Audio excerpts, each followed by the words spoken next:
Kisah Nabi Yunus alaihissalam ini, beliau diutus oleh Allah Subhanahu wa taala ke negeri Nainawah namanya, di wilayah Irak ya. Kalau sekarang di utara Jazirah Arab ya, di ujung Arab Saudi perbatasan dengan Irak ya. Tentu wilayah ini masuk dalam berpenduduk di waktu-waktu kita sekarang, namun tepatnya di mana titiknya mereka itu masih butuh penelusuran lebih jauh ya. Intinya pada saat itu mereka menyembah berhala. Lalu kemudian Allah Subhanahu wa taala mengutus Yunus alaihissalam bukan dari wilayah mereka, datang mendakwahi mereka. Terus saja Yunus alaihissalam mendakwahi mereka agar jangan menyembah berhala, jangan berbuat syirik, namun mereka menolak dakwah Nabi Yunus alaihissalam. Sampai akhirnya Nabi Yunus memohon kepada Allah Subhanahu wa taala agar dipindahkan lokasi dakwah. Jangan orang ini menolak gitu. Ya. Kemudian mengancam mereka sambil mengatakan, kalau kalian tidak meninggalkan penyembahan berhala ini dan tidak beriman kepada Allah SWT, akan datang siksaan Allah dalam 3 hari ini. Sambil menunggu izin dari Allah Subhanahu wa taala, Nabi Yunus mengambil inisiatif untuk meninggalkan wilayah Nainawah, dan sudah menjadi sebuah peraturan dari Allah Subhanahu wa taala kepada para nabi-nabi, mereka tidak boleh meninggalkan lokasi walaupun mereka sampai dibunuh. Kasus Nabi Yahya alaihissalam yang dibunuh oleh kaumnya sendiri, gitu kan? Jadi memang mereka membunuh, bahkan di antara Bani Israel banyak yang membunuh nabi-nabi mereka walaupun tidak semua disebutkan namanya. Tapi yang paling nyata adalah kisah Yahya alaihissalam. Ya, sebuah mukjizat Allah SWT kepada ayahnya Zakaria yang sudah sangat tua 100 tahun, lalu kemudian memiliki anak Yahya yang Allah jadikan sebagai nabi. Mereka bunuh. Intinya teman-teman sekalian, Nabi Yunus alaihissalam ini meninggalkan wilayah itu.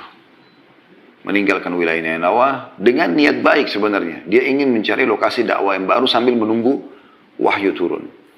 Maka karena itu Allah Subhanahu wa taala menghukumnya walaupun dia niatnya baik. Maka dia pun jalan naik di atas sebuah kapal. Akhirnya kapal itu dihantam dengan ombak yang besar, dan pada saat ombak itu menggoyangkan kapal tersebut, maka kapten kapalnya mengatakan, kita harus mengurangi beban di kapal.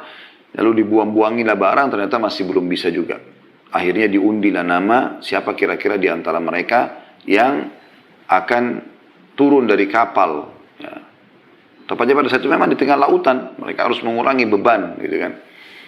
Maka mereka mengundi, ternyata dalam undian itu Yunus alaihissalam ya, yang keluar namanya. Karena semua nama penumpang ditulis di atas sebuah kayu atau batu, kemudian diundi, diacak, keluar nama Nabi Yunus. Yang kedua juga begitu, yang ketiga juga begitu. Akhirnya setiap kali keluar nama Nabi Yunus, mereka mengatakan salah satunya, kami tahu ini Nabi Allah.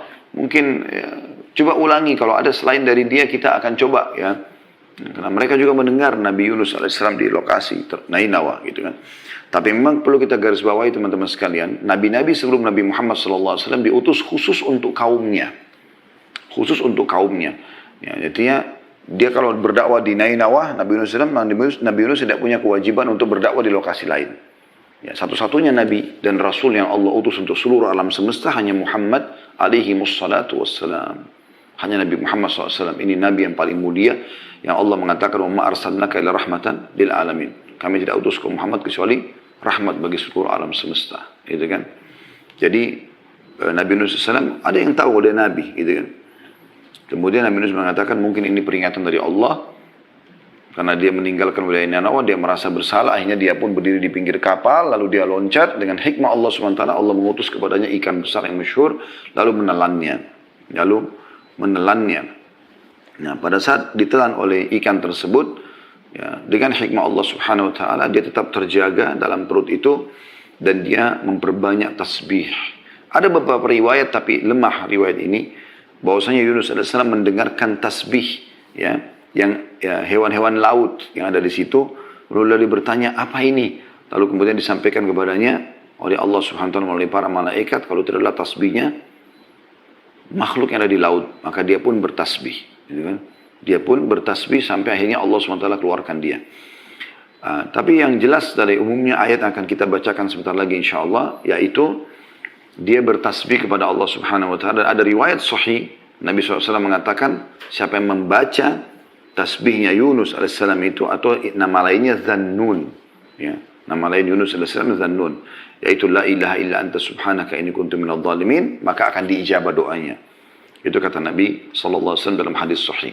Maka Yunus AS terus mengucapkan kalimat ini, la ilaha illa anta subhanaka inni kuntu minadh dhalimin, la ilaha illa anta subhanaka inni kuntu minadh dhalimin. Tidak Tuhan yang berhak disembah kecuali Engkau ya Allah, aku termasuk orang-orang zalim. Maksudnya betul-betul aku mengakui kesalahanku. Ya. Maka pada saat itu pun Allah Subhanahu wa taala mengizinkan dia dimuntahkan oleh ikan tersebut ke sebuah tanah yang tandus. Kemudian Allah Subhanahu wa taala mengaruniakan kepada dia ada pohon dari yaktin atau buah labu, kemudian dia memperkuat dirinya dengan buah tersebut. Ya. Ada juga beberapa athar menukil bahwasanya Allah Subhanahu wa taala mengaruniakan dia seekor sapi yang punya susu yang baik, lalu dia memperkuat dirinya dengan susu tersebut. Intinya pada saat itu Allah Subhanahu wa taala memerintahkan dia agar kembali ke Nainawah untuk mendakwahi mereka. Ya, dan disebutkan di situ dalam ayat Quran yang akan kita baca insyaallah jumlah mereka 100.000 atau lebih dari 100.000 warga atau masyarakat ya. Dan pada saat Nabi Yunus SAW meninggalkan, sementara Allah Subhanahu wa taala memberikan didikan kepada nabinya yang mulia ini, Yunus AS, maka penduduk Nainawah di dalam hari-hari Nabi Yunus pergi itu, mereka kedatangan siksa Allah Subhanahu wa taala, dalam arti kata sudah ada tanda-tanda langit gelap, hujan turun segala macam. Dan akhirnya sampai subhanallah mereka taubat. Pada saat mereka lagi kocar kacir, ya, mereka lagi mau melarikan diri, maka kepala suku mereka menenangkan dan akhirnya mengajak semuanya untuk bertaubat. Ya, mereka semua bertaubat kepada Allah Subhanahu wa taala, menyatakan beriman, maka Allah pun menghilangkan siksaan tersebut. Ya, Allah pun menghilangkan siksaan tersebut dan akhirnya mereka menyatakan beriman kepada Nabi Yunus, bahkan mereka memohon agar Allah Subhanahu wa taala mengembalikan Yunus kepada mereka alaihi wassalatu wassalam. Intinya Yunus SAW kembali dan akhirnya mereka beriman kepadanya.